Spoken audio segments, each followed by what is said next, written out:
Hello बच्चों, कैसे हो आप। मेरा नाम हितेश और मैं आपका स्वागत करता हूं द्रोणा अकेडमी के ई लर्निंग प्रोग्राम पर। तो बच्चों, आज का टॉपिक आपको दिख रहा होगा, मैंने लिखा है फ्रिक्शन, है ना। तो बच्चों, जो फ्रिक्शन है अपने फोर्स वाले चैप्टर में थोड़ा बहुत तो मैंने पढ़ाया था। फोर्स एंड प्रेशर वाले चैप्टर में थोड़ा सा पढ़ा था। अच्छा सर, थोड़ा सा पढ़ा था? अरे पढ़ा था ना। अगर उस टाइम वो वाली वीडियो देख ली होगी तो आपको बिल्कुल भी दिक्कत नहीं आएगी। फिर तो आपका चैप्टर क्लियर है, फिर तो कुछ भी नहीं है ये, ठीक है। और नहीं देखिए फिर भी बहुत इजी है ना। बहुत छोटा चैप्टर है, ज़्यादा कुछ बड़ा नहीं है, ठीक है। और बहुत ही इंटरेस्टिंग चैप्टर है, ठीक है ना बच्चों। तो स्टार्ट करें, ठीक है, स्टार्ट करते हैं। तो बच्चों, हम बात करते हैं कि फ्रिक्शन होता क्या है। इंट्रोडक्शन की बात करते हैं कि यार फ्रिक्शन होता क्या है। Friction friction friction, what is the friction, है ना। तो आप बोलोगे कि सर हमें पता है फ्रिक्शन होता क्या। बताओ क्या होता है फ्रिक्शन, बता सकते हो? अच्छा, आप बोलोगे कैसे, आप मेरे सामने थोड़ी ना बैठो। सही है, सही है, सही है। तो बच्चों, फ्रिक्शन की डेफिनेशन की बात करें या इंट्रोडक्शन की बात करें, तो बच्चों जो फ्रिक्शन है ना, हम पढ़ चुके हैं। जो फ्रिक्शन है वो क्या है, एक तरीके का फोर्स है, ठीक है। Friction is also type of force, okay. Friction क्या है, फोर्स है, ठीक है। कहाँ लगता है बच्चों फ्रिक्शनल फोर्स, कहाँ लगता है फ्रिक्शनल फोर्स? बच्चों, जब दो बॉडी, मेरी बात सुनना, जब दो बॉडी है ना, दो बॉडी है, जस्ट लाइक ये एक है, ये दूसरी है, ठीक है। दो बॉडी एक दूसरे के क्या है, कांटेक्ट में है। क्या है, कांटेक्ट में है।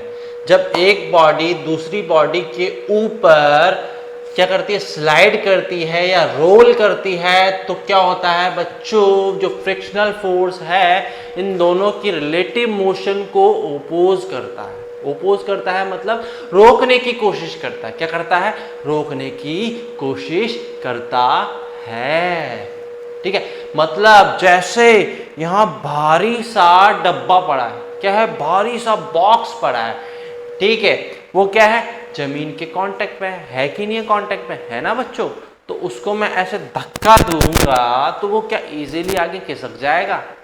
नहीं खिसकेगा बच्चों। जो नीचे सरफेस है और जो डब्बे की सरफेस है, सपोज दैट ये डब्बा है और ये नीचे ये अपनी जो है ना, ये वाली सरफेस है, इस पे डब्बा पड़ा है, तो इन दोनों के कांटेक्ट में क्या लग रहा है बच्चों, फ्रिक्शनल फोर्स लग रहा है। जैसे ही मैं इस पे फोर्स लगाऊंगा एक्सटर्नल, ऐसे धक्का दूंगा इस तरफ, तो ये वाली जो सरफेस है ना, ये नीचे वाली सरफेस, इसको क्या करेगी, खींचने की कोशिश करेगी। क्या करेगी, खींचने की कोशिश करेगी, इजीली आगे जाने ही नहीं देगी। करके देख लो, ठीक है। तो ये होता है बच्चों फ्रिक्शनल फोर्स, ठीक है। मैं डेफिनेशन लिखूँ आपको और भी इजीली समझ में आ जाएगा, ज़्यादा कुछ भी नहीं है, ठीक है। तो बच्चों, मैंने फ्रिक्शन के बारे में कुछ लिखा है, देखो पढ़ो क्या लिखा है मैंने। Friction is the opposing force. Opposing force समझते हो ना बच्चों, एक तरीके से रोकना, है ना। ओपोज मतलब रोकना उस चीज को, किस चीज को रोकना भी देखा पता चल जाएगा। Friction is the opposing force that is set up between the two surface, है ना। टू सरफेस ऑफ कॉन्टेक्ट, दो सरफेस कॉन्टेक्ट में है, उन दोनों के बीच में लगता है। अभी मैंने बताया था कि नहीं बताया था?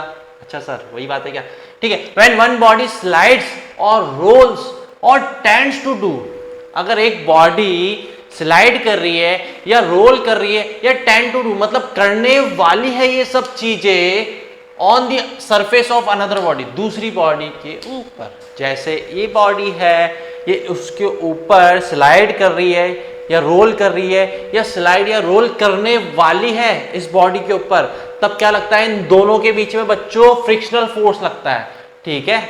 इजीली नहीं हो पाएगी ये आगे, ठीक है ना। इसको क्या करेगी, रोकने की कोशिश करेगी। इन दोनों के बीच में जो रिलेटिव मोशन होगा ना, जो फ्रिक्शनल फोर्स है, इन दोनों के बीच में जो रिलेटिव मोशन होगा ना, उसको क्या करेगा, ओपोज करेगा, रोकने की कोशिश करेगा। अगर मैं चाहूंगा ना कि ये वाली बॉडी आगे जाए ऐसे, है ना, मैं चाहूंगा ना अगर आगे जाए, तो ये जो नीचे वाली सरफेस है ना, ये नीचे वाली सरफेस, ये क्या करेगी बच्चों, इसको खींचने की कोशिश करेगी। कहाँ जा रही है, ठीक है, ये कहाँ जा रही है, आगे नहीं जा सकती, तो खींचने की कोशिश करेगी। तो इसलिए देखते इजीली आगे नहीं जाएगी, इजीली आगे नहीं जाएगी, ऐसे फंसेगी यहाँ पे, है ना, फंसेगी, ठीक है। अभी देखेंगे एग्जाम्पल, आपको पता चल जाएगा। ठीक है, एक एग्जांपल देखते हैं बच्चों, आपको और भी इजीली समझ में आ जाएगा कि यार है क्या ये फ्रिक्शनल फोर्स, इतनी सी तो बात है। ठीक है, बनाऊं मैं डायग्राम? ठीक है, तो बच्चों देखो, मैंने ना 2 डायग्राम बनाए, कितने अच्छे अच्छे दिख रहे हैं ना डायग्राम, है ना। तो इस डायग्राम से क्या समझते हैं अपन? ठीक है, तो समझते ये डायग्राम है क्या। ओके, स्टार्ट करते हैं। इस डायग्राम को देखो बच्चों, ठीक है, इस डायग्राम को देखो बच्चों, ये सरफेस है ना, एक सरफेस है, ठीक है, जैसे ये वाली नीचे सरफेस है जिसपे अपन चलते हैं, वो वाली सरफेस हो गई।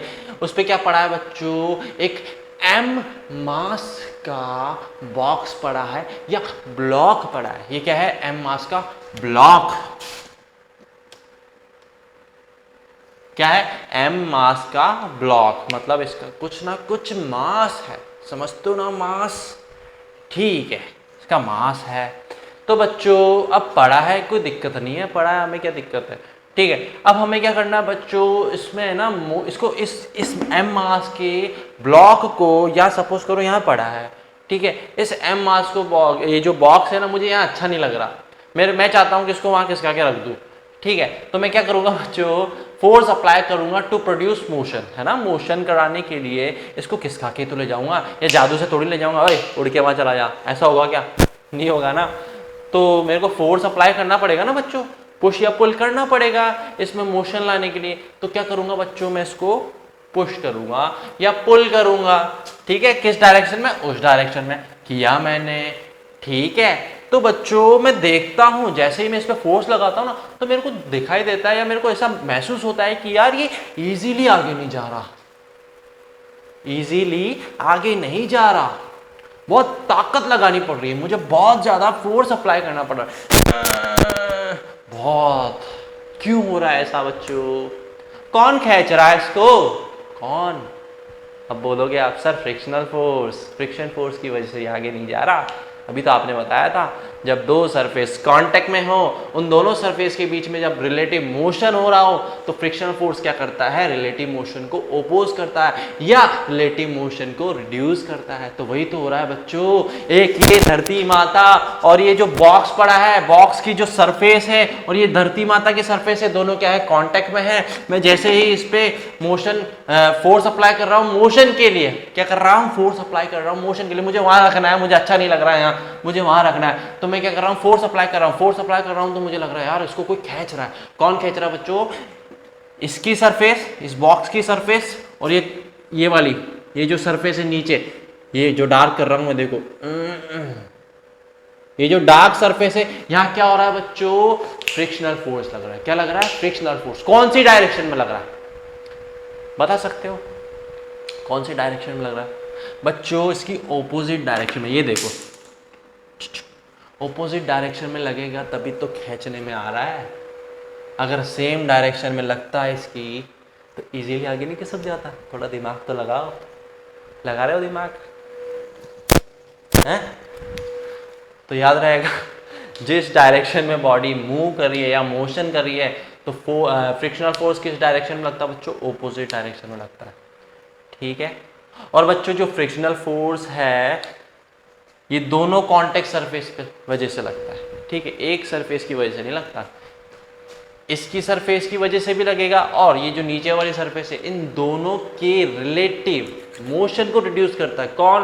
Frictional force. और दोनों की सरफेस की वजह से ही लगता है, केवल एक सरफेस की वजह से नहीं लगता। दिमाग में डाल लेना। आप ये सोच रहे हो कि यार सिर्फ जमीन खींच रही है हमें, नहीं, इसका होना भी जरूरी है, इसका कांटेक्ट में होना जरूरी है, इसकी वजह से भी फ्रिक्शनल फोर्स लग रहा है। ठीक है, तो एक बात ध्यान रखना, जिस डायरेक्शन में बॉडी मूव कर रही है, उसकी ऑपोजिट डायरेक्शन में फ्रिक्शनल फोर्स लग रहा है। ऑपोजिट में लग रहा है तभी तो खींचने में आ रहा है, तभी तो वो ऐसा लग रहा है कि यार इसको कोई खींच रहा है। ठीक है, तो बच्चों फ्रिक्शनल फोर्स कहाँ लग रहा है? इसकी ऑपोजिट डायरेक्शन में। ये देखो मैंने एरो बनाया दिस साइड। ओके, कहाँ लग रहा है? ये बॉडी और ये सरफेस, इनका जहां कांटेक्ट है, ये देखो ये रहा कांटेक्ट, जहां से ये चिपकी हुई है, चिपकी हुई है। ठीक है, मैंने फोर्स लगाया इस साइड। अगर मैं फोर्स लगाता हूं बच्चों right hand side, frictional force कहां लगेगा? जल्दी बताओ। Left hand side. लगेगा कि नहीं लगेगा? लगेगा ना यार, ऑपोजिट डायरेक्शन में। तो ये लिखा है force of friction acts along the surface of point. कहाँ पे एक्ट करता है बच्चों? सरफेस ऑफ कॉन्टैक्ट के साथ में ये क्या करता है? एक्ट करता है, काम करता है ना? कॉन्टैक्ट में होना जरूरी है, ठीक है। तो ये वाली चीज समझ में आई आपको। अब इस डायग्राम को देखो, अगर बच्चों अब बॉक्स यहाँ पड़ा है, अब मैं चाहता हूँ यार मैं यहाँ पढ़ाने आ गया, मेरे को बॉक्स वहाँ रखना है, ठीक है। वापस धक्का लगाऊँ, क्या करूँगा? वापस इस पर क्या करूँगा? अप्लाई करूँगा फोर्स। ये करा मैंने, अभी भी महसूस हो रहा है यार इतना भारी भारी क्यों चल रहा है, इसको कौन पकड़ के रख रहा है, इतना इजीली आगे क्यों नहीं जा रहा? क्योंकि फ्रिक्शनल फोर्स लग रहा है कॉन्टेक्ट सरफेस के बीच में, है ना। ये जो अर्थ है अपना, ये जो सरफेस है ज़मीन की सरफेस, और ये जो डब्बा है इसकी जो सरफेस है, ये दोनों क्या है? कांटेक्ट में है। जैसे रिलेटिव मोशन आएगा, रिलेटिव मोशन आएगा तो क्या होगा? फ्रिक्शनल फोर्स काम करेगा, ठीक है। और फ्रिक्शनल फोर्स क्या करेगा? ओपोज करेगा या रिलेटिव मोशन को रिड्यूस करेगा, कम करेगा, खींचना चाहेगा। तो ये बच्चों अगर मैं इस साइड धक्का दूंगा ना तो ये इजीली आगे नहीं जाएगा, क्योंकि फ्रिक्शनल फोर्स काम कर रहा है। तो फ्रिक्शनल फोर्स का काम करेगा बच्चों इसकी ओपोजिट डायरेक्शन में। किस साइड? दिस साइड, ठीक है। बात समझ में आई? उल्टी साइड। तो ये बात दिमाग में डाल देना, इतना काफी है आपके लिए कि फ्रिक्शन होता क्या है। ओके, तो इसको नोट कर लो फटाफट, मैं रफ कर रहा हूं।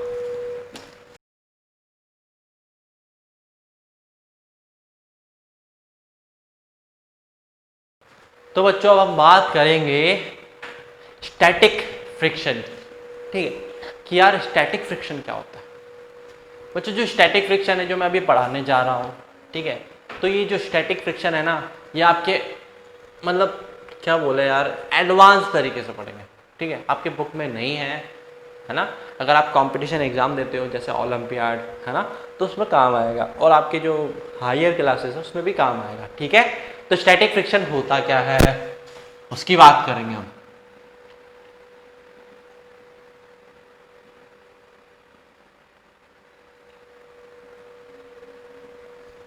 Okay, what is the static friction, ठीक है। तो फ्रिक्शन तो आपको समझ में आता है कि यार फ्रिक्शन तो हमें आ गया। फ्रिक्शन तो ये होता है, फ्रिक्शन क्या है? एक फोर्स है ना। कौन सा फोर्स है बच्चों? कांटेक्ट टाइप फोर्स, है ना।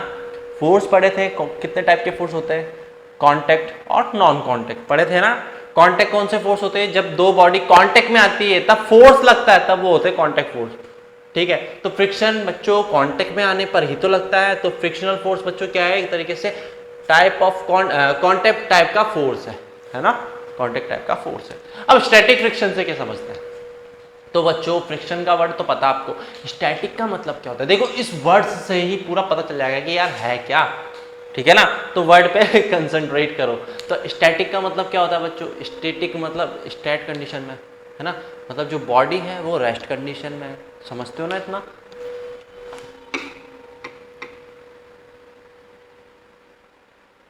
स्टैटिक का मतलब बॉडी क्या है? स्टैटिक कंडीशन में या रेस्ट कंडीशन में, मतलब बॉडी रेस्ट में है, आराम से, हिल डुल नहीं रही, मोशन नहीं हो रहा। तो यार स्टैटिक मतलब रेस्ट में है तब भी फ्रिक्शन लग रहा है। ओहो, हाँ बच्चों यही तो बात मैं कहना चाह रहा हूँ कि स्टैटिक फ्रिक्शन होता क्या है। बच्चों कभी कभी ऐसा होता है, कभी कभी ऐसा होता है कि यार बड़ा सा डब्बा पड़ा है या बड़ा सा स्टोन पड़ा है, क्या पड़ा है? बड़ा सा डब्बा या स्टोन पड़ा है, आप उस पर क्या कर रहे हो? फोर्स लगा रहे हो, तो भी नहीं खिसक रहा आगे। होता है क्या कभी ऐसा? भारी सी चीज ले लो, भारी सा डब्बा, ठीक है, भारी सा डब्बा है यहाँ पे, बहुत बड़ा, ठीक है, क्या है? बॉक्स है भारी सा, बड़ा सा। उसको मैं क्या कर रहा हूँ? हिलाने की कोशिश कर रहा हूँ। मैं चाहता हूँ कि यार उसको वहां खिसका दूं, लगाया मैंने धक्का, अरे आगे ही नहीं खिसक रहा, आगे ही नहीं खिसक रहा, रिलेटिव मोशन ही नहीं हो रहा। मैं आगे खिसकाने की कोशिश कर रहा हूँ, खिसक नहीं रहा है बच्चों। तो क्या यहाँ पर भी फ्रिक्शन लग रहा है? जरूर लग रहा बच्चों। ये आगे क्यों नहीं खिसक रहा बच्चों? फ्रिक्शन की वजह से। जब यहाँ पे जो फ्रिक्शन लग रहा है ना बच्चों, वो कौन सा फ्रिक्शन होगा? स्टैटिक फ्रिक्शन, क्योंकि जो बॉडी है वो रेस्ट में ही है, आगे खिसक ही नहीं रही है, और फ्रिक्शन भी लग रहा है कि नहीं लग रहा है? मैं फोर्स अप्लाई कर रहा हूँ पर बॉडी तो आगे खिसक ही नहीं रही है। साला बहुत बड़ा डब्बा भारी है, खिसक ही नहीं रहा, लेकिन फ्रिक्शन तो लग रहा है। खिसक नहीं रहा इसका मतलब फ्रिक्शन ही तो लग रहा है। इसको कोई ना कोई तो नीचे से पकड़ के रखा हुआ है, तभी तो आगे नहीं खिसक रहा। अगर कोई नीचे से इसको पकड़ के नहीं रखता तो इजीली आगे नहीं खिसक जाता क्या? हैं? इतना तो आप भी समझते हो, हैं छोटे बच्चों? समझते हो कि नहीं समझते हो? तो मेरी बात समझ में आई बच्चों?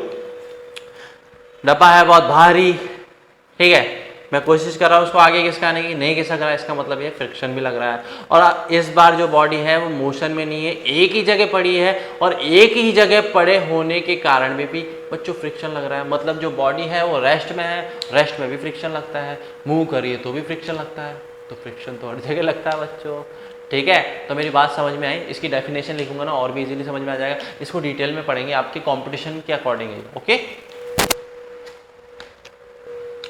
क्या लिखी डेफिनेशन, ध्यान से देखो। The force of friction called into play, static friction की बात कर रहे हैं कि जो फ्रिक्शनल फोर्स है ना कब लगता है, कॉल्ड इनटू प्ले मतलब कब लग रहा है, देखते हैं। Which does not allow two bodies to slide upon one another is called static friction. ये जो फ्रिक्शनल फोर्स लग रहा है ना, ये क्या है? स्टैटिक फ्रिक्शन बच्चों, एक बॉडी को दूसरी बॉडी के ऊपर स्लाइड ही नहीं करने देगा। क्या है? स्लाइड ही नहीं करने देगा। तो कौन सा होगा बच्चों? ये स्टैटिक फ्रिक्शन, वही तो बात कर रहे हैं हम, ठीक है, कि स्टैटिक फ्रिक्शन है क्या? जो रेस्ट कंडीशन में लगे, जब वो स्लाइड ही नहीं कर रही है ना, क्या करेगी? स्लाइड ही नहीं कर रही। ये जो ये वाला फ्रिक्शन है ना स्टैटिक फ्रिक्शन, एक बॉडी को दूसरी बॉडी के ऊपर स्लाइड ही नहीं करने देगा। कितनी ताकत, कितनी कोशिश कर लो, नहीं हो रहा, उस टाइम जो फ्रिक्शन लगेगा बच्चों स्टैटिक फ्रिक्शन होगा, ठीक है, क्योंकि जो वो है स्टेट कंडीशन में है, रेस्ट कंडीशन में है, और उस टाइम फ्रिक्शन लग रहा है, ठीक है। मेरी बात समझ में आई? स्टैटिक फ्रिक्शन समझ में आया? तो बच्चों ये जो स्टैटिक फ्रिक्शन है ना, ये फ्रिक्शन का टाइप है, ठीक है, ये जो स्टैटिक फ्रिक्शन है फ्रिक्शन का पार्ट है, ओके। तो मेरी बात समझ में आई? तो बच्चों इस स्टैटिक फ्रिक्शन के भी कुछ पॉइंट, इसको डिटेल में पढ़ते हैं कि यार स्टैटिक फ्रिक्शन तो समझिए ये है क्या। अब देखते हैं। तो बच्चों स्टैटिक फ्रिक्शन कब लगता है?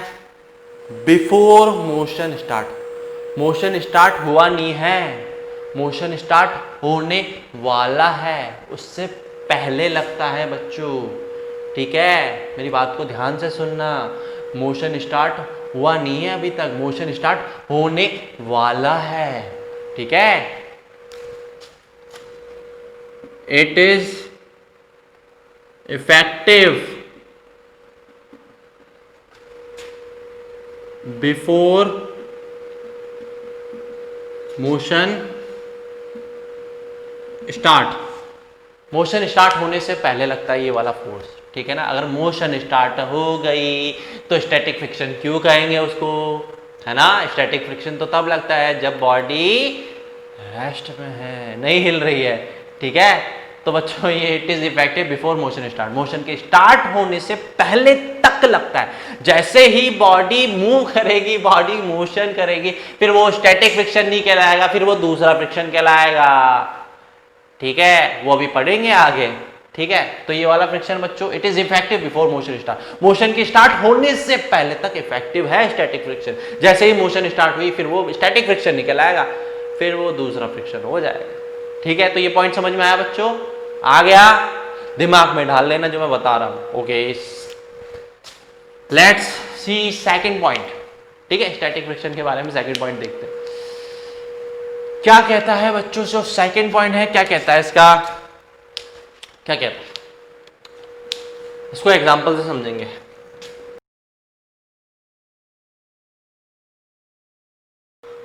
क्या लिखा है मैंने बच्चों? ये जो स्टैटिक फ्रिक्शन है ना, इसका जो नेचर होता है वो क्या होता है? सेल्फ एडजस्टिंग होता है, सेल्फ एडजस्टिंग। इसका मतलब क्या है बच्चों? अपने आप एडजस्ट हो जाता है। क्या हो जाता है? अपने आप एडजस्ट हो जाता है। कैसे? तो एग्जाम्पल से समझे बच्चों, ठीक है, एग्जाम्पल से समझते हैं। देखो जरा, क्या देखना है? ये देखो, इसके ऊपर ये सरफेस है, ठीक है। एक क्या पड़ा बच्चों? बॉक्स पड़ा है। क्या पड़ा है? बॉक्स पड़ा है, ओके, जिसका क्या मास है? m मास है, ओके। अब बच्चों एक बात बताओ, ये जो बॉक्स है इस पे अगर मास m है तो उसका कुछ ना कुछ क्या होगा? वेट भी होगा। वेट समझते हो ना बच्चों? Wait is also force,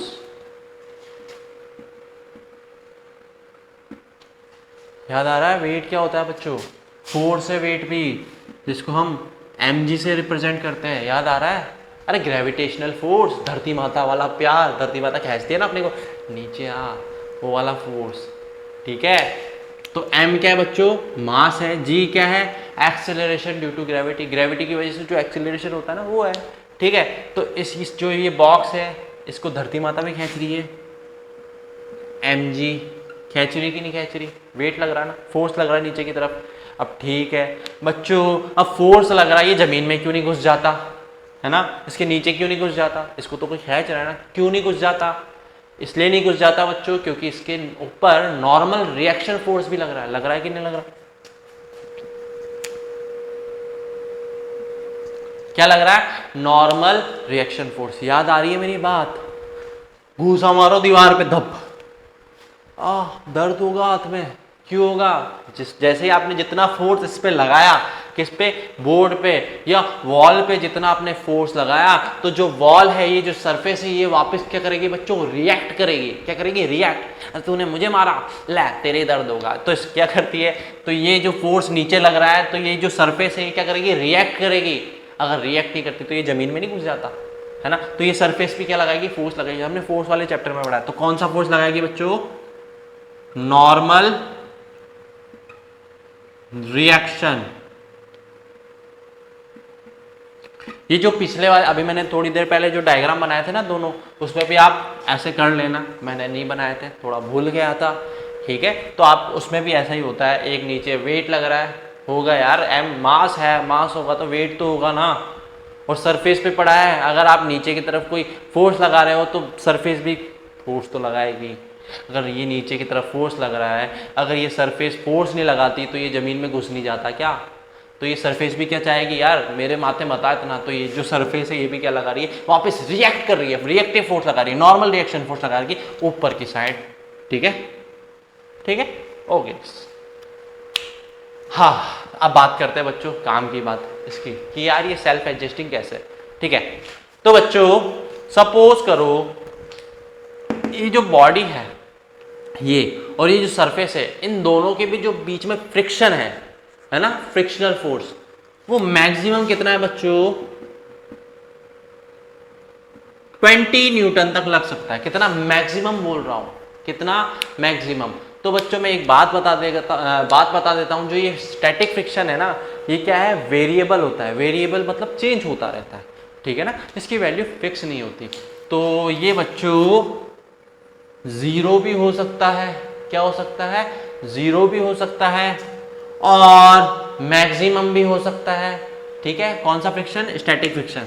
static friction बच्चों जीरो भी हो सकता है और मैक्सिमम भी हो सकता है। तो मेरी बात को ध्यान से सुनना, ये वेरिएबल होता है, ये चेंज होता है। ठीक है, अभी कैसे चेंज होता है मैं बताता हूँ। तो अभी तक मैं मैक्सिमम वैल्यू बता रहा हूँ। ये जो बॉक्स है और ये जो सरफेस है, इन दोनों के बीच में बच्चों मैक्सिमम 20 न्यूटन का फ्रिक्शनल फोर्स लग सकता है। मैक्सिमम 20 न्यूटन का फ्रिक्शनल फोर्स लग सकता है। मैं क्या बोल रहा हूँ? लग सकता है। ठीक है, फ्रिक्शनल फोर्स। ओके, अब क्या कर रहा हूँ बच्चों? इस पर फोर्स अप्लाई कर रहा हूँ। ओहो, धक्का दिया मैंने। क्या किया? धक्का दिया। चलो यार इस डब्बे को हटाते हैं, ये बड़ा सा डब्बा पड़ा है, मेरा काम का नहीं, इसको धकेलूंगा मैं। ठीक है, तो मैंने लगाया बच्चों 12 न्यूटन का फोर्स। क्या लगाया मैंने? 12 न्यूटन का फोर्स। किस पे लगाया? इस बॉक्स पे, क्योंकि मेरी ताकत इतनी है, मैं 12 न्यूटन का लगा सकता हूँ। लगाया जोर से, किसका ही नहीं आगे। क्यों नहीं किसका बच्चों? क्या रीज़न है? आगे खिसक क्यों नहीं रहा? क्योंकि बच्चों जो फ्रिक्शनल फोर्स है, ध्यान से देखो, वो 20 न्यूटन तक मैक्सिमम लग सकता है ना? 20 न्यूटन तक मैक्सिमम लग सकता है। तो 20 newton is greater than 12। Am I right? Right है ना? 20 तो ज़्यादा है, तो फ्रिक्शनल फोर्स ज़्यादा लग रहा है, तो बॉडी आगे खिसकेगी। क्या? फ्रिक्शन मतलब खींचना ज़्यादा हो रहा है, 12 कम है, मतलब उसको मैं धकेल नहीं सकता। ठीक, इसका मतलब यह है। अब ऐसा बोल सकते हो क्या आपकी 20 न्यूटन लग रहा है बच्चों फ्रिक्शन फोर्स? बोल सकते हो क्या? मैं यहाँ 12 लगा रहा हूँ, ये ओपोजिट में बच्चों 20 लगा रहा है, इसका मतलब इस साइड में ज़्यादा लग रहा है, इस साइड में ज़्यादा लग रहा है। तो ऐसा नहीं हो जाएगा बच्चों बॉडी पीछे मूव करने लग जाएगी, क्योंकि इस साइड ज़्यादा लग रहा है कि नहीं है? अच्छा सर, ये तो बात सही है आपकी यार, ऐसे तो बॉडी पीछे मूव करने लग जाएगी, लेकिन बॉडी पीछे मूव करती है क्या? नहीं। तो बच्चों यही कहना चाह रहा हूँ, जब आप 12 न्यूटन का फोर्स लगाओगे ना, तो ये जो बॉडी है इन दोनों के बीच में जो कांटेक्ट है, जो फ्रिक्शनल फोर्स लगेगा बच्चों, यहाँ पे फ्रिक्शनल फोर्स भी 12 न्यूटन का लगेगा। ठीक है, अगर 20 का 20 पूरा मैक्सिमम लग जाता तो बॉडी पीछे मूव नहीं करने लग जाती क्या इस डायरेक्शन में, क्योंकि ये कम है और ये ज़्यादा है। चलो पीछे चलते हैं, पर ऐसा होता है क्या? अब धक्का यहाँ दे रहे हो, अपने आप पीछे चली गई, होता है ऐसा? नहीं होता ना। तो बच्चों आप जितना फोर्स लगाओगे ना, वापस ये उतना ही फोर्स लगाएगा, फ्रिक्शनल फोर्स उतना ही लगेगा। इसलिए कहते हैं इसका जो नेचर है वो क्या है? सेल्फ एडजस्टिंग है। ये सेल्फ एडजस्ट हो रहा है बच्चों, क्या हो रहा है? Self adjust. आपने लगाया 12, तो इसने भी क्या लगाया? 12, कि मैं आगे नहीं जाऊंगी। ठीक है, 12 लगाया, नहीं बढ़ी आगे, मैक्सिमम 20 लगा सकता है, मैक्सिमम 20।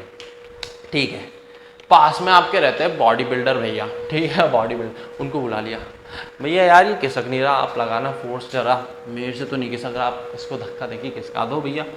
ठीक है, भैया है थोड़े ताकतवर है, भैया ने लगाया 15 न्यूटन का फोर्स। तो क्या ये 15 न्यूटन में बच्चों आगे खिसकेगी? खिसकेगी? नहीं खिसकेगी सर, क्योंकि जो फ्रिक्शनल फोर्स है मैक्सिमम 20 है। तो अभी आप 15 का लगाओगे तो फ्रिक्शनल फोर्स की कितना लगेगा बच्चों? 15 न्यूटन, क्योंकि ये क्या है? सेल्फ एडजस्टिंग है, अपने आप एडजस्ट हो गया। इसने वापस फ्रिक्शनल फोर्स कितना लगाया बच्चों? 15 का, आगे नहीं खिसकोगी। ठीक है, तो अभी भी नहीं खिसकेगा। ये आगे खिसकेगी कब? जब आप ये 20 क्रॉस कर जाओगे। जैसे आप 20 के आगे लगाते हो, 21, अब मैंने बुला लिए, दो जने मिलके लगा रहे हैं फोर्स, दोनों का टोटल लग रहा है 21 न्यूटन। कितना? 21 न्यूटन। ओहो, 20 से एक ज्यादा है। तो बच्चों अब फ्रिक्शनल फोर्स, स्टैटिक फ्रिक्शन नहीं लगेगा, अब बॉडी आगे मूव करने लग जाएगी। ठीक है ना, अब नहीं रोक सकता इसको कोई, अब तो स्टैट कंडीशन में नहीं रहेगी, क्योंकि इसकी मैक्सिमम वैल्यू कितनी थी? 20 न्यूटन थी। ठीक है, अब आप फोर्स लगाओगे ना, चलो चलो चलो आगे चलते हैं, तो आगे खिसकने लग जाएंगे, क्योंकि ये ज़्यादा है। ठीक है, तो मेरी बात समझ में आई कि ये सेल्फ एडजस्टिंग क्यों कहते हैं? क्योंकि इसकी वैल्यू, फ्रिक्शन की वैल्यू सेल्फ एडजस्ट होती है ना, अपने आप एडजस्ट हो रही है। जैसे ही मैंने 12 का लगाया तो वापस ये 12 का फ्रिक्शनल फोर्स लग रहा है इन दोनों के बीच में, है ना, सेल्फ एडजस्टमेंट हो रहा है। जैसे ही मैंने 15 का लगाया, वापस 15 का लग रहा है ना, सेल्फ एडजस्टमेंट। 17 का लगाऊंगा तो 17 का वापस लगेगा, आगे नहीं खिसकेगी। 20 का लगाऊंगा तो भी 20 का लगेगा, तब भी आगे नहीं खिसकेगी। जैसे ही 21 लगाऊंगा वो आगे खिसकने लग जाएगी, क्योंकि उसकी लिमिट खत्म हो गई बच्चों, मैक्सिमम 20 तक लगा सकती थी।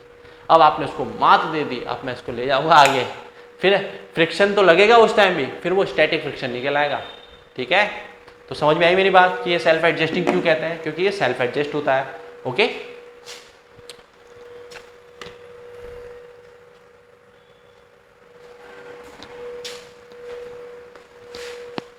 थर्ड पॉइंट देखो बच्चों, थर्ड पॉइंट देखो,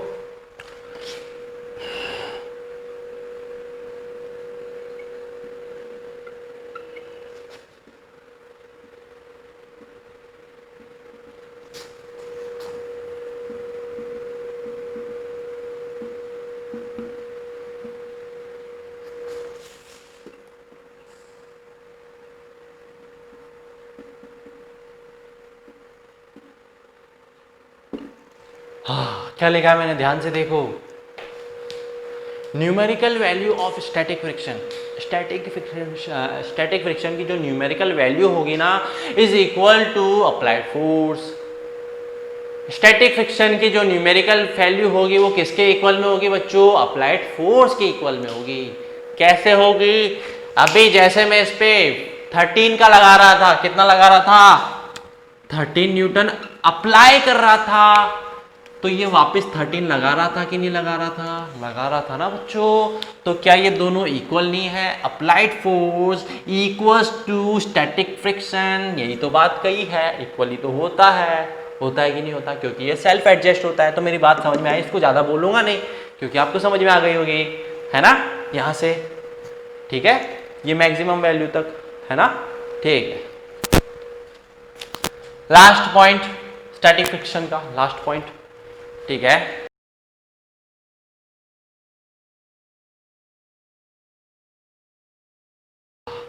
बच्चों जो स्टैटिक फ्रिक्शन की जो मैक्सिमम वैल्यू होती है ना, जैसे ये थी मैक्सिमम वैल्यू, मैंने क्या बोला था, जो स्टैटिक फ्रिक्शन है वो वेरिएबल होता है ना। वेरिएबल मतलब इसकी वैल्यू 0 भी हो सकती है और मैक्सिमम भी हो सकती है, ठीक है। अभी जैसे इसमें कितनी थी मैक्सिमम 20 थी, ठीक है। तो यहाँ पर बच्चों 0 भी हो सकती थी और 20 भी हो सकती। कैसे? जैसे मैंने 13 न्यूटन का फोर्स लगाया तो 13 हो गई थी ना, मतलब वेरिएबल है, चेंज हो रही है ना, चेंज होती रहती है। तो ये देखो ये क्या लिखा है मैंने, the maximum value of static friction, जो स्टैटिक फ्रिक्शन की जो मैक्सिमम वैल्यू होती है, स्टैटिक फ्रिक्शन की जो मैक्सिमम वैल्यू होती है उसको क्या कहते हैं बच्चों, लिमिटिंग फ्रिक्शन कहते हैं। एक नया नाम आया है आपके सामने, लिमिटिंग फ्रिक्शन।